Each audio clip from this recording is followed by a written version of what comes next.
தமிழ் உறவுகளுக்கு வணக்கம், சலாம் அலைக்கும். நான் தான் கவிகோல் பேசுகிறேன். எல்லாம் எப்படி இருக்கீங்க? நல்லா இருக்கீங்களா? இப்போது ஒரு முக்கியமான வீடியோ போகிறதுக்கு தான் இப்போ நான் இந்த லைவில் வந்திருக்கிறேன்.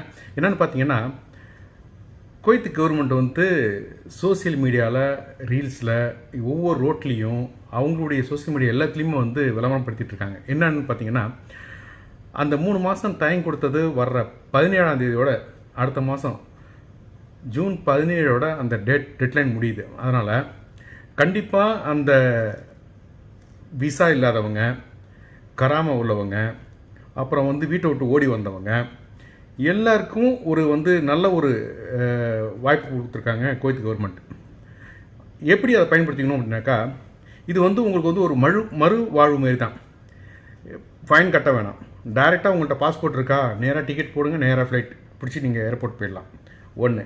சப்போஸ் உங்கள்கிட்ட ஓடி வந்துட்டிங்களா, உங்கள்கிட்ட பாஸ்போர்ட் இல்லையா, உங்களை சம்மந்தப்பட்ட ஸ்ரீலங்காவாக இருக்கலாம், இந்தியாவாக இருக்கலாம், யாருவாக இருந்தாலும் நீங்கள் என்ன பண்ணுங்கள், நேராக போயிட்டு உங்களுடைய எம்பசியை கான்டாக்ட் பண்ணி பாஸ்போர்ட் எடுத்துக்கிட்டு, அவுட் பாஸ் எடுத்துக்கிட்டு நீங்கள் நேராக டிக்கெட்டை போட்டுக்கிட்டு ஃபைன் கட்டாமல் நேராக ஏர்போர்ட் போயிடலாம்.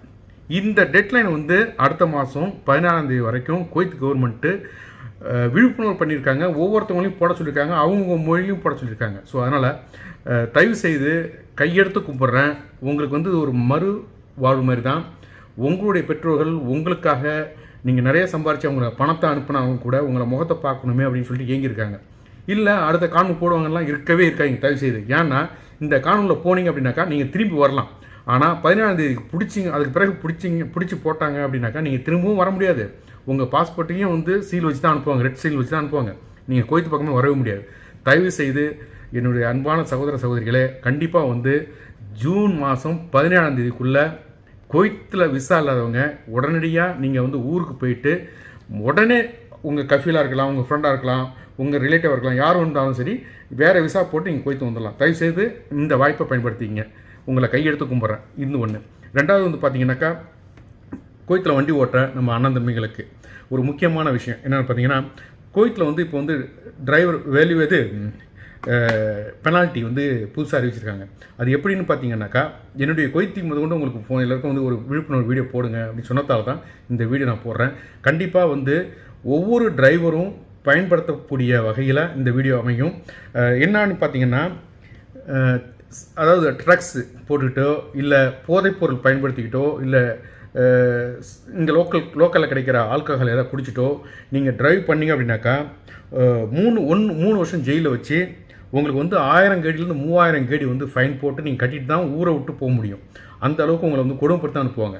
அதனால் தயவு செய்து ட்ரக்ஸ் கொடுக்காதீங்க, போதைப் பொருள் சாப்பிடாதீங்க, எதுவுமே பயன்படுத்தாதீங்க குவைத்தை பொறுத்த வரைக்கும். ஏன்னா குவைத்து வெரி க்ளீன் கண்ட்ரியாக ஆக்கணும் அப்படின்னு சொல்லிட்டு அவங்க ரொம்ப இப்போ புதிய கவர்மெண்ட் முயற்சி பண்ணிகிட்டு இருக்காங்க. அப்படியே பார்த்தீங்கன்னாக்கா, ரெண்டாவதாக பார்த்தீங்கன்னாக்கா 300 கேடி நீங்கள் காரில் போகும்போது மொபைல் ஃபோன் யூஸ் பண்ணிட்டு போவீங்க. இதெல்லாம் விட்டுடுங்க. கண்டிப்பாக நீங்கள் 300 கேடி உங்களுக்கு பிடிச்சாங்கன்னாக்கா 300 கேடி ஃபைன் போட்டு 3 மாதம் ஜெயிலில் வைக்காங்க. ஸோ தயவு செய்து அந்த தப்பையும் பண்ணாதீங்க. யாரும் மொபைல் ஃபோனில் பேசாதீங்க, ஓகேங்களா? காரை விட்டு இறங்குற வரைக்கும். அடுத்தது பார்த்தீங்கன்னா, நீங்கள் ஒவ்வொரு ரோட்டில் பார்த்தீங்கன்னா ஒவ்வொரு ஸ்பீடு மீட்டர் வச்சுருப்பாங்க. அந்த ஸ்பீடு மீட்டர் தாண்டி போனீங்க அப்படின்னாக்கா உங்களுக்கு 500 கேடி ஃபைன் போடுறாங்க. அதோடு இல்லாமல் 3 மாதம் ஜெயிலில் வச்சு உங்களுக்கு சஸ்பெண்ட் பண்ணுறாங்க உங்கள் லைசன்ஸை. அப்புறம் என்ன அப்படின்னு பார்த்தீங்கன்னா, 10 வயது ஒரு குழந்தை இருக்குது பார்த்தீங்களா, அதை முன் சீட்டில் உட்கார வச்சோ இல்லை பின் சீட்டில் உட்கார வச்சோ நீங்கள் சீட்டு பெல்ட்டு போடாமல் கூட்டிகிட்டு போனீங்க அப்படின்னாக்கா 100 கேடிலேருந்து 200 கேடி வரைக்கும் ஃபைன் போடுறாங்க.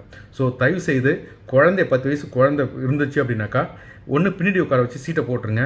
இல்லை முன்னாடி உட்காந்தாலும் முன்னாடி உட்கார வைக்க வேண்டாம். அப்படி சப்போஸ் கைக்கு 10 வயசுக்கு ரொம்ப தான் பக்கத்தில் பிடிச்சிக்கிற மாதிரி இருந்தாக்கா, கூட பேரண்ட்ஸ் இருந்தாங்கன்னா அவனை பிடிச்சி அவங்க சீட்டு போட்டுக்குங்க. தயவுசெய்து அப்படி பண்ணிக்கங்க.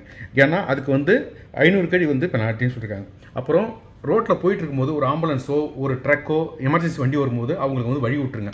அப்படி வழி விடாமல் நீங்கள் போனீங்க அப்படின்னாக்கா உங்களுக்கு 250 கேடியிலேருந்து 500 கேடி பெனால்ட்டி போடுறாங்க. ஸோ இதெல்லாம் புதிய ரூல்ஸு. அதனால் கண்டிப்பாக பயன்படுத்திக்கிங்க. யாரும் குவைத்தோடைய லாவை பின்பற்றுங்க. நம்ம நீண்ட நாள் குவைத்தில் வாழணும், நம்ம குடும்பத்துக்காகவும் நம்மளுடைய பேரண்ட்ஸ்க்காகவும் நம்ம இங்கே இருக்கிறோம். ஸோ அதனால் தயவுசெய்து நான் சொல்கிற மாதிரி இந்த ஒன்று விசா இல்லாதவங்களுக்கும், இன்னும் டிரைவர் டிரைவர்களுக்கும் இந்த நான் சொல்லியிருக்க ஒவ்வொரு மேட்டரையும் நீங்கள் வந்து கண்டிப்பாக பயன்படுத்துங்க. நம்மளுடைய வாழ்வாதாரம் உயர வேண்டும் என்றால் நாம் அரசாங்கத்தோடு ஒத்து போக வேண்டும். அதுதான் நம்முடைய ஒரு ஒற்றுமை. அதனால் நாம் இருக்கிற இடம் வந்து க்ளீனாக இருந்தால் தான் வர்றவங்களும் க்ளீனாக வைத்துக்கொள்ள முடியும். அதனால் நம்ம வாழ்கிற இடம், சாப்பிட்ற இடம் எல்லாமே க்ளீனாக இருக்கணும், நதீஃபாக இருக்கணும் அப்படின்னு சொல்லுவாங்க அரபியில் சொல்லப்போனால். ஸோ அதனால் ஸ்ட்ரைட்டாக இருங்க. கண்டிப்பாக உங்களுடைய வாழ்வாதாரம் வெற்றி பெற என்னுடைய மனமார்ந்த வாழ்த்துக்கள். அஸ்ஸலாமு அலைக்கும்.